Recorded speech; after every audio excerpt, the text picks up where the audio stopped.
Happy morning मेरे प्यारे दोस्तों। आज है डे 292 और आज की टीचिंग में रॉन्डाबान हमें कह रही हैं, क्या यह जानना बेहतरीन नहीं है कि आप बाहर से अपने संसार को नियंत्रित नहीं कर सकते। बाहरी चीज़ों को नियंत्रित करने की कोशिश असंभव सी लगती है क्योंकि इसमें बहुत मेहनत लगेगी और दरअसल आकर्षण के नियम के अनुसार यह असंभव है। अपने संसार को बदलने के लिए आपको तो बस इतना करना है कि आप अपने अंदर के विचारों और भावनाओं का प्रबंधन करें। इससे आपका पूरा संसार बदल जाता है। तो आज की टीचिंग में रॉन्डाबान हमें कह रही हैं कि ये कितना अमेजिंग है ना, ये जानना कि एक बार ये अच्छे से जान और समझ लो कि आप अपने बाहर के संसार को नियंत्रित नहीं कर सकते हो। अब बाहर के संसार मतलब जो भी आपके इनर वर्ल्ड से बाहर आता है, जो भी आपके विचारों से बाहर है, जो भी आपकी कंट्रोल में नहीं है। आप देखो, हमारे कंट्रोल में तो हमारा मन भी नहीं होता है, पर आपको ये समझना है कि जो कुछ भी आपके बस की बात नहीं है, ठीक है, उसको कंट्रोल करना भी नहीं है। अब इसमें आगे कि बाहर से आपको कैसे रिएक्शंस मिलते हैं, कैसी चीज़ें, कैसे सिचुएशन, कैसे इवेंट, कैसे लोग आपकी लाइफ में आते हैं, वो कुछ भी आपके कंट्रोल में नहीं है। सिर्फ़ और सिर्फ हमारे कंट्रोल में है अपने भीतरी संसार पे काम करना और उसे बेहतरीन बनाना, क्योंकि हम अपने विचारों और भावनाओं को ही नियंत्रित कर सकते हैं, उन्हें ही मैनेज कर सकते हैं। ठीक है, अगर डे टू डे लाइफ में बात करें तो अगर आप किसी के मुंह से उसके दुख सुनोगे ना, जो भी इन सब बातों को नहीं जानता होगा, तो वो हमेशा यही कहेगा ना कि मेरी फैमिली वाले ऐसे नहीं हैं, मेरे फैमिली वाले वैसे नहीं हैं, मेरे फ्रेंड्स ऐसे नहीं हैं, इस वजह से मैं ऐसा हूँ। मतलब वो ब्लेम गेम खेलना शुरू करते हैं और उनका ये पॉइंट होता है कि जब वो लोग मेरे हिसाब से काम करेंगे, वो बदल जाएंगे, तो ऑटोमेटिकली मेरी लाइफ बदल जाएगी, मैं खुश हो जाऊँगा, मैं हैप्पी होऊंगा, मेरे सारे दुख दर्द ख़त्म हो जाएंगे। पर आप मुझे बताओ, आप तो इतने दिनों से ये टीचिंग्स को सुन रहे हो, समझ रहे हो, अब आपको तो ये समझ में आ गया है, ऐसी जगह से हमने उम्मीद लगा ली है जो कि होना असंभव है, वो कितने दिन हमारे हिसाब से काम करेंगे।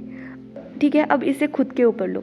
बड़ी ही प्यार मोहब्बत हो तब भी आप किसी के अकॉर्डिंग कुछ दिनों के लिए तो उसे इंजॉय करोगे कि ठीक है, उसके हिसाब से काम करती हूँ, जो भी उसे पसंद है मैं वैसा करती हूँ।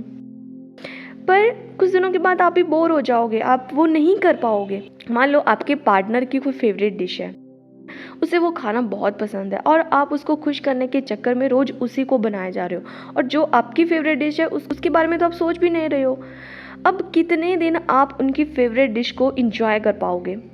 बिकॉज वो दिल से आपकी फेवरेट डिश नहीं है, आपकी फेवरेट डिश कुछ और है। जैसे मान लो आपके पार्टनर को बैंगन का भरता खाना पसंद है, आपको वो एवरेज सा लगता है कि मतलब आप खा लेते हो, इंजॉय करते हो, पर खास पसंद नहीं है। आपकी पसंद है गाजर का हलवा खाना, आपका पार्टनर को मीठा पसंद नहीं है, तो आप गाजर का हलवा नहीं बनाते हो। कितने दिन आप उनके अकॉर्डिंग बैंगन का भरता खा पाओगे? एक दिन तो आपके अंदर से भी आवाज़ आएगी ना कि तेरी पसंद तो गाजर का हलवा है, तो गाजर का हलवा खा। आपकी बॉडी, आपका अंदर से वो आपकी इनर सोल गाजर का हलवा डिमांड करेगी ना। और यही तो होता है रिश्तों में, हम दूसरों को खुश करने के चक्कर में खुद को भूल जाते हैं और फिर हमें एक टाइम पे ऐसा लगता है कि हम कहीं पे फंस गए हैं। जैसे एक पक्षी पिंजरे के अंदर कैद होता है, हमें भी वो कैद वाली फीलिंग आना शुरू हो जाती है और फिर वहाँ से रिश्ते ख़राब होने शुरू हो जाते हैं और फिर वो ब्लेम गेम, वो सब कुछ। ठीक है, एक लाइन जो कि मैंने पता नहीं कितने ही टीचिंग्स में रिपीट की है, जो कि सच है, outer world is the reflection of our inner world. ठीक है, बाहरी संसार में आपको वही सब चीज़ें मिलेंगी जो कि आपके भीतरी संसार में होंगी। अगर आपको अपने अकॉर्डिंग बाहर से आउटकम्स चाहिए तो सबसे पहले आपको अपने ऊपर काम करना होगा, अपने भीतरी संसार पे काम करना होगा। अब ये जो आउटर वर्ल्ड और इनर वर्ल्ड की मैं बात करती हूँ, इसे और ज़्यादा डिटेल में इलेबोरेट करने के लिए अब मैं आपको एक एग्जाम्पल से समझाती हूँ इसे। अब देखो, मैं हूँ सिविल इंजीनियर, तो मैं इसको ना अपने इंजीनियरिंग की लैंग्वेज में आपको समझाती हूँ। इंजीनियरिंग में हम दो टर्म्स पढ़ते हैं, एक होता है मॉडल, एक होता है प्रोटोटाइप। अब इन दोनों को ही जानते हो। अब देखो कैसे, मॉडल सबने सुना है और स्कूल टाइम में सबने मॉडल्स बनाए हैं। तो मॉडल क्या होता है? कोई बड़ी चीज़ है, ठीक है, जिसको जब हम एक्चुअल में एग्जीक्यूट करने से पहले हम उसका एक मॉडल बनाते हैं, हम उस ऑन अ स्मॉल स्केल हम उसको रिप्रेजेंट करते हैं कि ये ऐसा ऐसा बनेगा। जैसे मान लो आपको हॉस्पिटल बनाना है, तो हॉस्पिटल में सिर्फ एक ही बिल्डिंग थोड़ा ना होती है, क्या होता है, बहुत सारी बिल्डिंग्स होती हैं, लैब्स की अलग बिल्डिंग होगी, डायग्नोस्टिक सेंटर्स की अलग बिल्डिंग होगी, अकेडमिक की अलग बिल्डिंग होगी, जहाँ पे पेशेंट्स एडमिट करते हैं वो वार्ड की अलग बिल्डिंग होगी, इमरजेंसी की अलग बिल्डिंग होगी, फिर मेडिकल शॉप्स की अलग बिल्डिंग होगी। ऐसे करते करते बहुत सारी बिल्डिंग्स होंगी ना।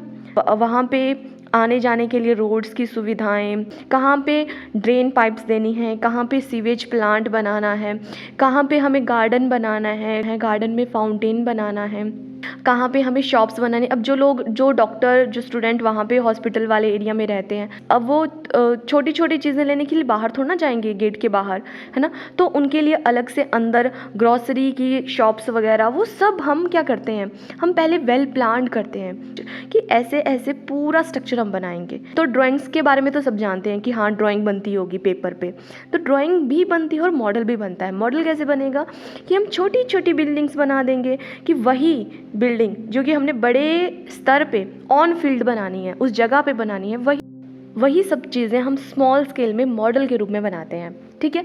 अब स्कूल टाइम में सबने मॉडल बनाए होंगे, है ना, सबको पता है ना कि मॉडल्स क्या होते हैं, तो वो हो गए मॉडल हमारे।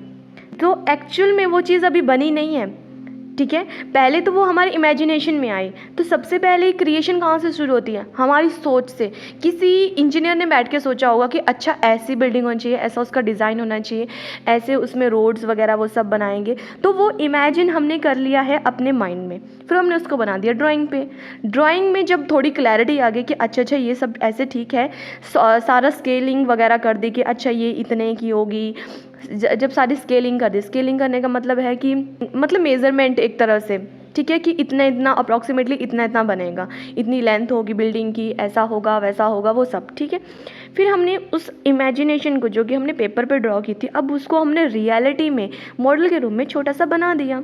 अब क्या होगा, मॉडल बनाया, मॉडल में कुछ खराबी लगी कि नहीं, देखने में ये ऊपर से अच्छा नहीं लग रहा है, देखने में ये कुछ ठीक नहीं लग रहा है, ये जो गार्डन है वो यहाँ से हटा के यहाँ जैसे ले आते हैं, फाउंटेन वहाँ पे ठीक नहीं लग रहा है, वो साइड जैसे में पड़ गया, इसको बीच जैसे में लगाते हैं। तो मॉडल में हम क्या करते हैं, जो भी हमें कुछ भी करेक्शंस करनी होती है वो मॉडल में कर देते हैं। फिर हम वहाँ से अपने एस्थेटिक व्यू को चेक करते हैं कि देखने में वो चीज़ कैसी लग रही है।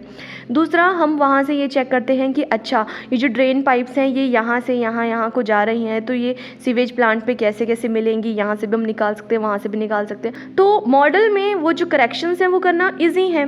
अब मान लो कि आपने रियल में ऑन फील्ड वो सब बना दिया, अब वहाँ पे आपको लगेगा कि नहीं यार, ये तो स्लोप ही गलत दे दी, ये जो ड्रेनेज हमने बनाई है सारा कबाड़ा हो गया। अब रियल में वो ठीक करने से अच्छा है कि मॉडल में ही वो सब चेक कर लो। ठीक है, तो उसमें करेक्शन करना ज़्यादा इजी है ना। तो यही है हमारा आउटर वर्ल्ड और इनर वर्ल्ड। अब इनर वर्ल्ड को मान लो कि मॉडल है, ठीक है। अब मॉडल में क्या है कि जो कुछ भी आउटर वर्ल्ड में आपको चाहिए वो पहले ही इनर वर्ल्ड में अपने मॉडल में बना दो। ओके, समझ में आई बात मेरी। अब डे टू डे लाइफ में आपने छोटे छोटे टॉयज़ देखे होंगे गाड़ियों वाले, बचपन में लड़कों को ज़्यादा पसंद होते हैं ना गाड़ियाँ, बाइक, वो सब, वो भी तो मॉडल ही हैं। कोई रियल में जो बड़ी वाली गाड़ी होती है उसका वो छोटा सा मॉडल ही होता है ना, उसमें हर एक डिटेल होती है। अब आपने देखा होगा ये बड़ी बड़ी गाड़ियाँ होती हैं, उनका भी छोटे छोटे से प्लास्टिक में मॉडल बनाए होते हैं, मेटल में बनाए होते हैं, जिसमें कि हर एक डिटेल उसमें होती है। कहाँ पे शीशा लगा हुआ है, कहाँ पे रियर व्यू लगा है, कहाँ पे हेडलाइट्स लगी हैं, कैसे डोर का हैंडल है, विंडशील्ड कैसी है, इवन वाइपर्स, हर एक छोटी छोटी डिटेल उस मॉडल में होती है उन गाड़ियों की। ठीक है, वो तो सबने ही देखा होगा। तो वो क्या है, मॉडल है। और एक्चुअल में क्या है, प्रोटोटाइप। प्रोटोटाइप हुआ कि जब वो रियल में वो चीज़ है, जब आपको बड़ी गाड़ी वो देखते हो तो वो उस मॉडल का प्रोटोटाइप हो गया, बड़ा वर्जन हो गया, रियल वाला, ओरिजिनल वाला। तो यही समझो कि मॉडल है हमारा इनर वर्ल्ड, और ये जो आपका प्रोटोटाइप होता है वो होता है हमारा आउटर वर्ल्ड। तो हमें अपने मॉडल पे काम करना है, जो कुछ भी करेक्शन करनी है, जो कुछ भी इम्प्रूवमेंट करनी है वो करनी है हमें अपने मॉडल पे, इनर वर्ल्ड पे। जब आप उस पे करेक्ट करते हो तो आपका आउटर वर्ल्ड, जो आपका रियल में ओरिजिनल जो आपका बन के आ रहा है, वो खुद ब खुद ही ठीक हो जाएगी। तो यही आज की टीचिंग में रोंडा बर्न हमें समझा रही हैं कि हमें खुद को मैनेज करना है, हमें बाहर कहीं देखना ही नहीं है, क्योंकि वो सब चीज़ें इम्पॉसिबल हैं। इवन वो आज की टीचिंग में ये भी करें कि लॉ ऑफ अट्रैक्शन खुद ये कहता है, according to law of attraction it's impossible कि आप बाहरी चीज़ों को नियंत्रित कर सकते हो। तो जो चीज़ आपके हाथ में ही नहीं है, आपके कंट्रोल में ही है, why are you wasting your time on that. Don't try to control everything. कुछ चीज़ें हमारे हाथ में नहीं होती हैं, उनको जाने दो ना, छोड़ दो उन सब चीज़ों को। खुद पे काम करो, अपने मॉडल पे काम करो, अपने मॉडल को अपने हिसाब से सजाओ संवारो, जो कुछ करना है करो। प्रोटोटाइप खुद ही आपके हिसाब से होगा। ओके, समझ में आ गया? तो यही आज की टीचिंग हमें कह रही है। तो आपको क्या करना है, जैसे कि मैं हमेशा आपको सुजेस्ट करती हूँ, शांत सी जगह पर बैठ जाओ, कॉपी पेन ले लो। कहाँ कहाँ में आपको गलतियाँ लग रही हैं कि आपका मॉडल ही गलत हो रहा है, आपने गलत जगह पे एक्सपेक्टेशंस लगा रखी हैं, वहाँ से हटाओ अपना फोकस और सारा के सारा फोकस खुद पे ले आओ। ये बात समझ लो कि आपको खुद पे ही काम करना पड़ेगा, अपने ही मॉडल पे काम करना पड़ेगा, तभी सब कुछ चेंज होगा। तो whether wasting your time on the irrelevant things, focus on yourself and work on yourself, improve yourself, get your higher version। उस पे काम करो। हर दिन की टीचिंग हमें वही सिखा रही है, वही बता रही है, इसलिए टीचिंग सुनो, समझो और फिर उस पे काम करो, खुद पे काम करो। ओके, तो शांत सी जगह पे बैठ जाओ, कॉपी पेन लेके लिखो। तो पेज पे जैसे हम वो लाइन लगा देते हैं ना, तो पेज का हाफ कर दो, लाइन लगा दो। एक साइड में लिखो कि मैं अभी तक जैसा सोचता आया हूँ कि कहाँ कहाँ मैंने एक्सपेक्टेशंस लगा रखी हैं, कि बीवी से एक्सपेक्ट करते हो कुछ, हस्बैंड से करते हो, बॉस से करते हो, मम्मी पापा से कुछ एक्सपेक्ट करते हो, वो सब लिखो। जहाँ जहाँ भी आपने वो जो अपनी कमांड है वो बाहरी चीज़ों में लगा रखी है, बाहरी वर्ल्ड में लगा रखी है, सब लिखो एक साइड। लेफ्ट साइड में वो सब लिख दिया ना, राइट साइड में अब उसका बिल्कुल अपोजिट लिखो खुद के लिए। जैसे कि बीवी से एक्सपेक्ट किया है कि बीवी जब मेरे हिसाब से काम करेगी, मेरी बातें सुना करेगी। आदमी लोगों की यही तो शिकायत होती है कि बीवियाँ सुनती नहीं है, मानती नहीं है कहना। तो ऐसा करो कि वहाँ अपोजिट लिख लो कि ठीक है, अगर वो नहीं सुनती है तो कोई बात नहीं, अब मैं खुद पे काम करूँगा। उसको अपने लैंग्वेज में लिखो कि मैं उसमें क्या कर सकता हूँ, मेरा क्या रोल है। ठीक है, वहाँ पे आपको खुद के बारे में लिखना है। जैसे बॉस से एक्सपेक्ट करते हो कि बॉस मुझे अप्रिशिएट करे, ओके कोई बात नहीं, बॉस मुझे अप्रिशिएट नहीं करे तो क्या हो गया, मुझे तो पता है ना कि मैं अच्छा काम कर रहा हूँ, मैं अपने वर्क के साथ लॉयल हूँ, ऑनेस्ट हूँ। तो खुद के साथ वो लिखो, आपकी सोचने समझने का तरीका बिल्कुल चेंज हो जाएगा। और दूसरी बात कि वो जो कमांड है, वो जो पावर है, वो आपके हाथों में आ जाएगी। आपको इस बात का रियलाइजेशन हो जाएगा कि जो पावर है वो आपके हाथ में है, आपको सिर्फ और सिर्फ खुद पे काम करना है, खुद को इम्प्रूव करना है। ओके, तो आज ये टास्क कंप्लीट करो और खुद को इवेलुएट करो और उसके बाद कमेंट में मुझे ज़रूर बताओ। मुझे बहुत मोटिवेशन मिलती है वो पढ़ के कि मेरे साथ साथ बहुत सारे लोग खुद पे काम कर रहे हैं और इन टीचिंग्स को समझ रहे हैं, और ये जो एक जर्नी हमने स्टार्ट की है उससे बहुत लोगों को फ़ायदा मिल रहा है। तो अपनी फीडबैक ज़रूर कमेंट सेक्शन में बताया करें, ठीक है? तो मिलते हैं कल नई वीडियो में नई टीचिंग के साथ। तब तक के लिए खुश रहिए, हंसते रहिए, मुस्कुराते रहिए, खुद पे ढेर सारा काम कीजिए, खुद को ढेर सारा प्यार कीजिए। किसी को माफ़ करना है तो माफ़ कर दीजिए, किसी से माफ़ी मांगनी है तो माफ़ी मांग लीजिए, और किसी से काफ़ी लंबे समय से बात नहीं किया है तो बात कर लीजिए। और जिनका भी आज जन्मदिन है, happy birthday to all the beautiful people who was born on this beautiful day. Happy birthday dear, stay happy, stay blessed. और अभी तक चैनल सब्सक्राइब नहीं किया तो सब्सक्राइब कर लें, बेल आइकन प्रेस कर दें और इन वीडियोज़ को दिल खोल कर शेयर करें, ठीक है? बिकॉज शेयरिंग इज़ केयरिंग, और जो आप शेयर करते हो वही आपके पास 100 टाइम्स रिटर्न होके आता है। ओके, और अंत में मेरे साथ कहें, सबका मंगल हो।